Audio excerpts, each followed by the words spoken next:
forgot someone. Head for the hills for nothing. Running, scared, screaming at the top of my lungs in my many minds.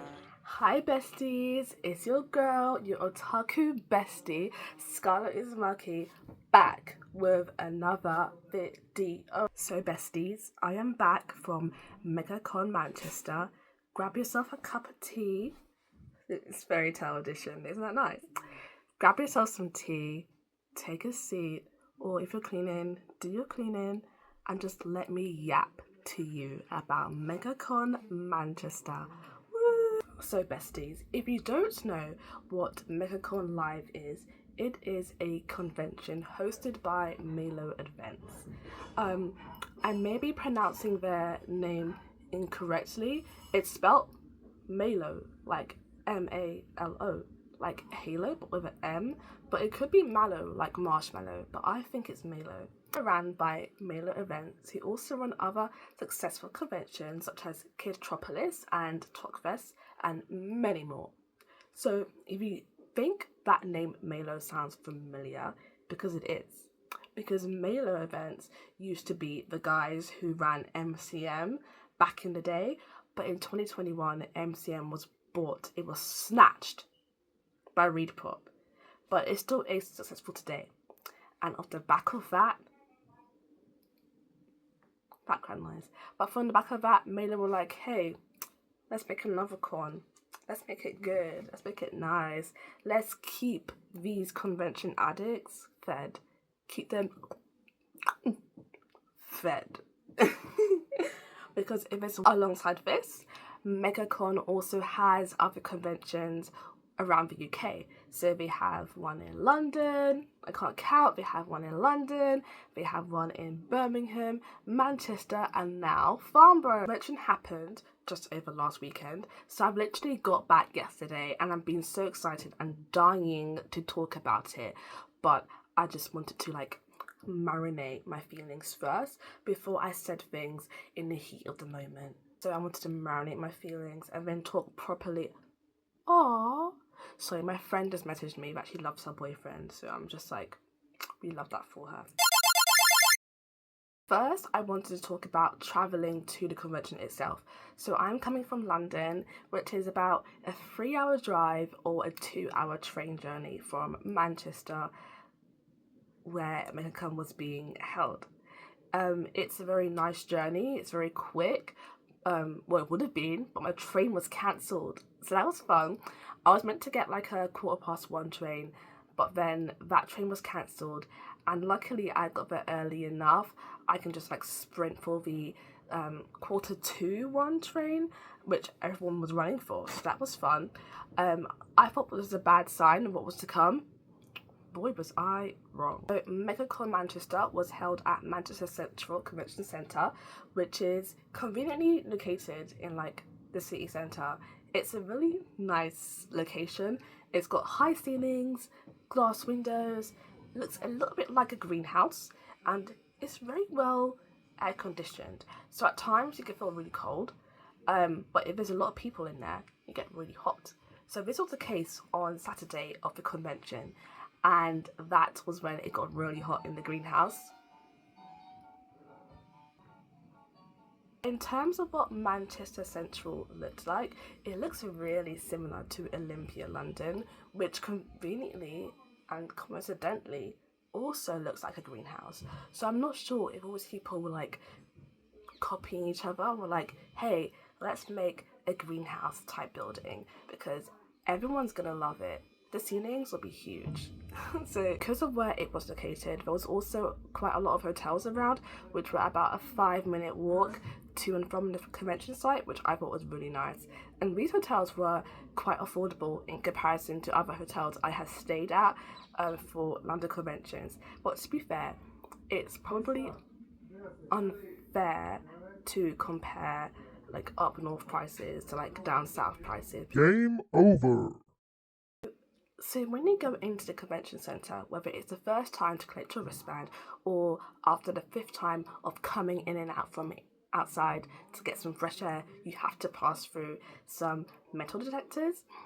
One thing I noticed was that the convention centre could have benefited from having two convention two two metal detectors.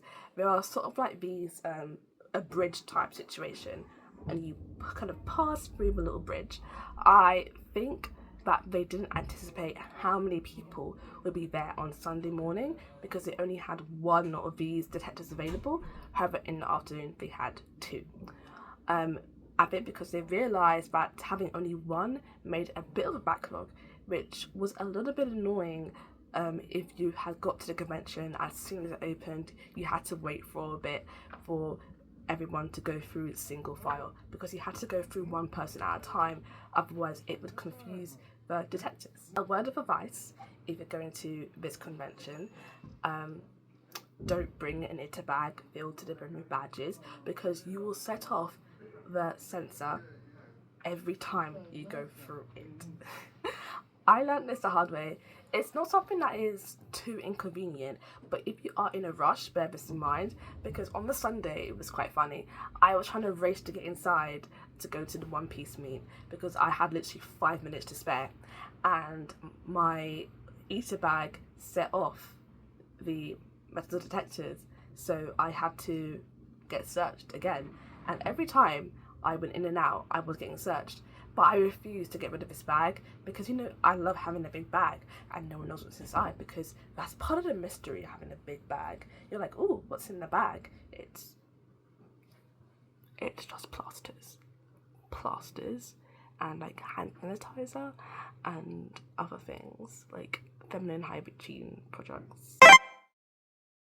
At the convention centre itself, it was very spacey. When I'm just like calm outside of a film, like TikTok. Yeah. That you walk into once you have received your wristband or your lanyard if you are an exhibitor or there as a creator. Compared to other conventions that I've been to, which tend to either oversell tickets or tend to cram all the vendors into like a small space and don't spread them out, it was a lot of floor space where you can actually walk. You weren't bumping elbows with anybody, nobody was walking over you, and it was very respectful, very nice, very demure. It was cute.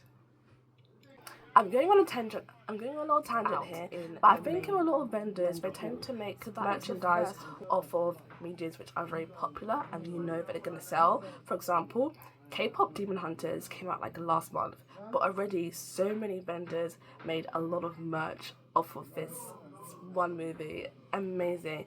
You saw so many of those little birds, the tiger, like all the Soldier Boys. It was amazing.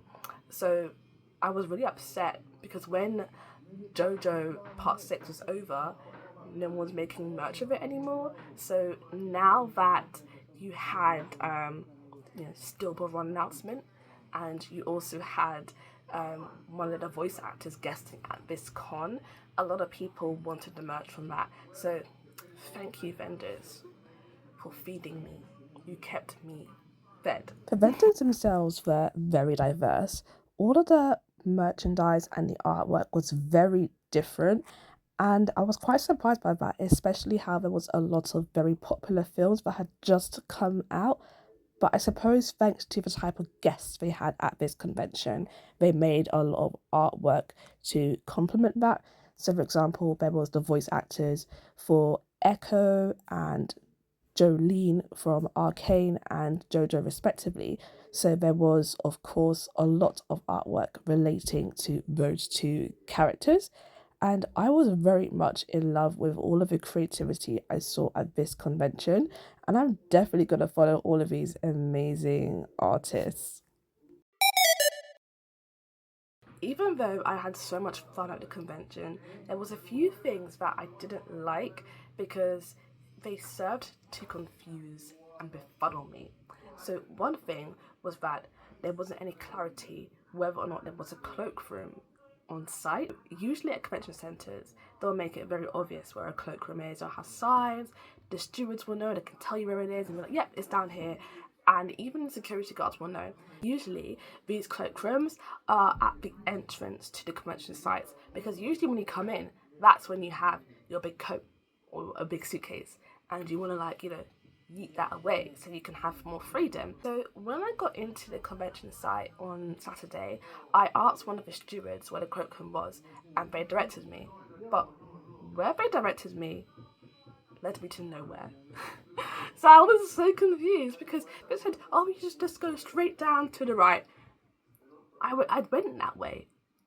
We went that way, and it led us to a toilet. So we were walking around looking for this convention cloakroom, but nobody knew where it was, and that actually kind of upset me. I think there should be more clarity on where the cloakroom is, so if anybody who is from that side of planning things and is watching this video, or if somebody knows somebody who plans things at Megacon, please let them know to make signs for their next convention to show where the cloakroom is, and to make sure that all of the stewards or security knows, because it would make things a lot easier.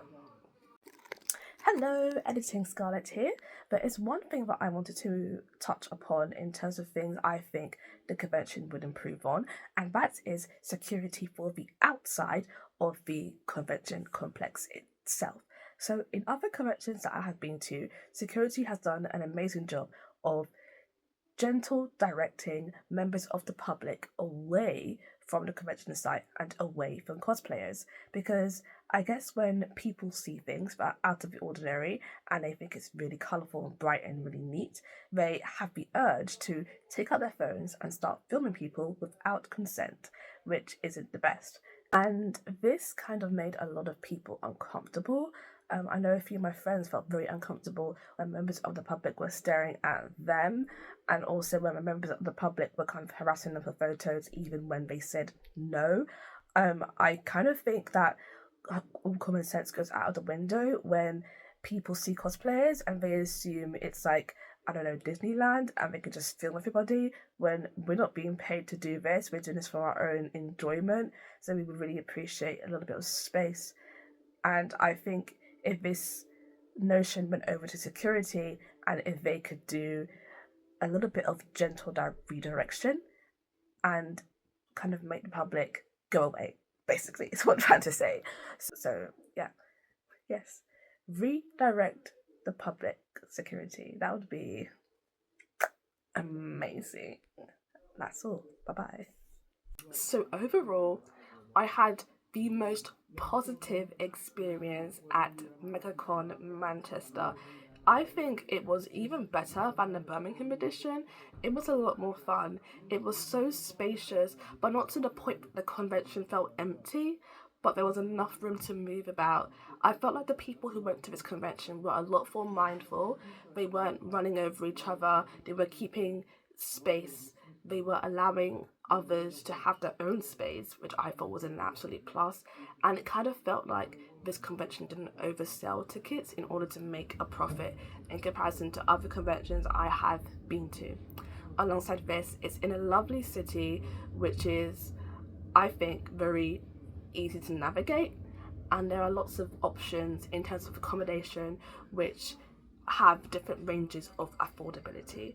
So I loved it. Would I go again? Yes. Would I recommend? Yes. Did I have fun? Yes. So I'm hoping to go back next year because it was so much fun. I'm quite curious to see what their London edition is like, only because it's held at the same venue as another big convention that I like to go to in London. So I like to see if the same vibe that I felt at Manchester is also felt in their London edition. So when that happens in January, my besties will be the first to hear about it. So besties, I really hope that you enjoyed me yapping today. And if you liked what you saw here, please let me know in the comments. If you want to see more videos of me yapping to you, let me know. If you hate them, let me know as well. And if you want to see more videos from me in general, be sure to like this video and subscribe to me. And also, follow me on my other socials. I'm on TikTok. I post so much cringe there. Instagram, I also post cringe there. But there's more of me. Do you want to see more of me? I want to see more of you. And if you DM me, I'll DM you back. back and give you more cringe. So thank you, besties, for staying with me, and I hope to see you again real soon. Alright, bye, besties. Bye. Bye. Bye. Bye. He says bye too.